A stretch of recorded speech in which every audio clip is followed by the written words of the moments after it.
L'atmosphère très particulière qui émane des aquarelles chinoises d'exportation a exercé une profonde influence sur l'imagination des Européens. Cette influence s'est exercée directement par l'image, mais plus encore, elle s'est diffusée à travers les écrits et les récits de ceux qui les avaient vus. Des images qui, par nature, mêlaient déjà des visions fantastiques aux détails les plus réalistes, ont imprimé des traces aussi durables que vagues et sujettes à toutes les métamorphoses. Voici quelques exemples de transmutation littéraire de ces images par des écrivains du XIXe et du XXe siècle.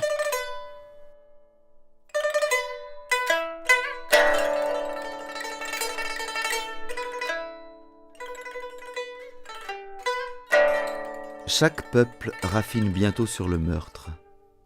Ce n'est pas assez de tuer, il faut tuer d'une manière horrible. Et presque toujours, sans qu'on s'en doute, le sentiment de lubricité dirige ces matières. Jetons un coup d'œil rapide sur ces inventions à la fois voluptueuses et barbares. Je sais que l'esquisse ne vous en déplaira point. Tout ce qui est violent dans la nature a toujours quelque chose d'intéressant et de sublime.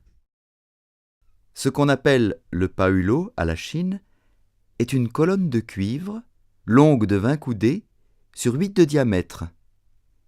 Cette colonne est creuse. On la fait rougir dedans.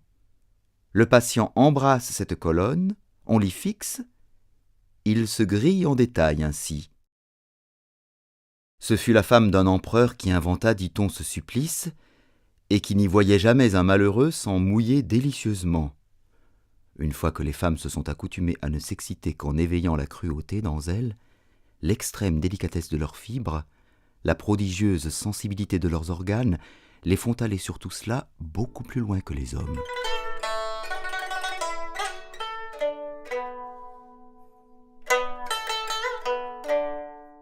Vivement, je tournai la tête. L'infernal défilé commençait. À droite, c'était, dans le mur, de vastes cellules, ou plutôt de vastes cages fermées par des barreaux. Les 10 premières étaient occupées chacune par 10 condamnés, et toutes les 10, elles répétaient le même spectacle.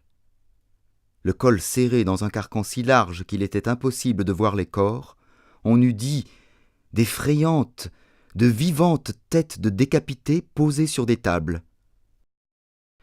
Accroupis parmi leurs ordures, les mains et les pieds enchaînés, ils ne pouvaient s'étendre ni se coucher, ni jamais se reposer. Le moindre mouvement, en déplaçant le carcan autour de leur gorge à vif et de leur nuque saignante, leur faisait pousser des hurlements de souffrance auxquels se mêlaient d'atroces insultes pour nous et des supplications aux dieux tour à tour. J'étais muet d'épouvante. Je remarquai alors que dans le mur de gauche, en face de chaque cellule, étaient creusées des niches profondes. Ces niches contenaient des bois peints et sculptés qui représentaient, avec cet effroyable réalisme particulier à l'art de l'Extrême-Orient, tous les genres de tortures en usage dans la Chine. Scènes de décollation, de strangulation, d'écorchement et de d'épaissement des chairs. Imagination démoniaque et mathématique qui pousse jusqu'à un raffinement inconnu de nos cruautés occidentales, pourtant si inventives, la science du supplice. Musée de l'épouvante et du désespoir, où rien n'avait été oublié de la férocité humaine et qui, sans cesse, à toutes les minutes du jour, rappelait par des images précises au forçat la mort savante à laquelle les destinait leur bourreau. « Ne regarde pas ça !» me dit Clara avec une moue de mépris. « Ce n'est que des bois peints, mon amour. Regarde par ici, où c'est vrai. »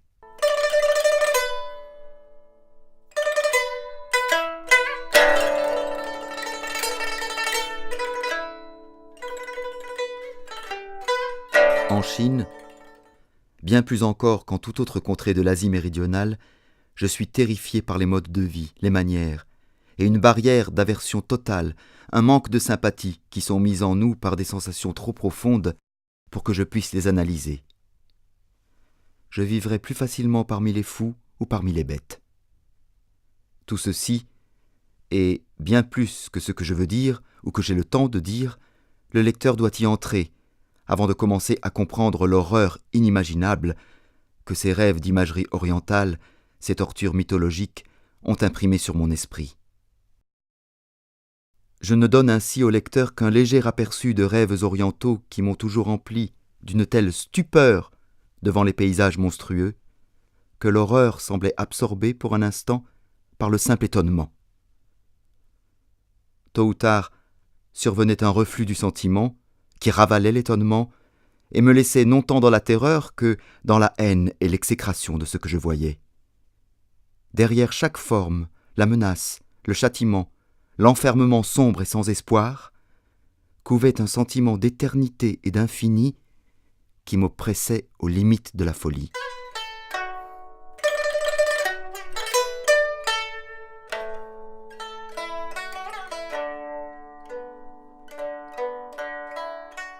Un de ces jours-là, elle vit le chinois. Il faut bien décrire le chinois. Dans ce moment où elle ne supportait la compagnie de personne, elle feuilletait les journaux illustrés. La revue à la mode Bateau ivre lui apporta ce dont elle avait besoin. Au milieu, le chinois, la tête d'un martyr chinois.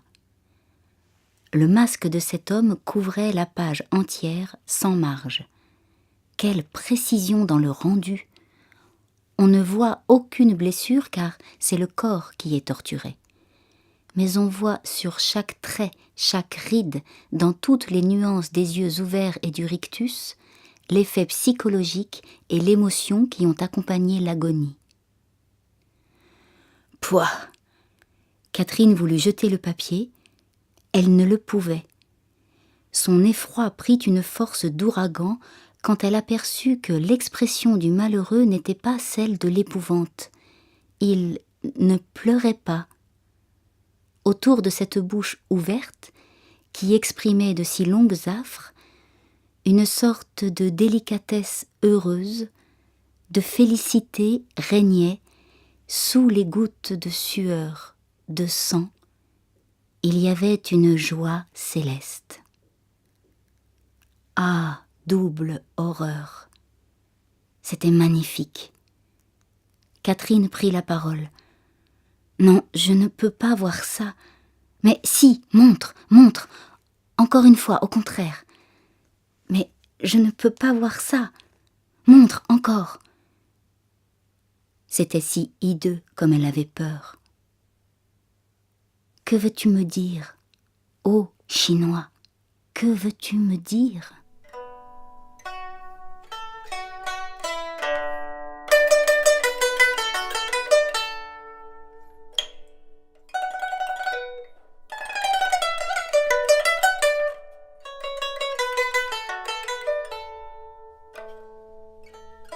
La Chine est le vrai jardin des supplices.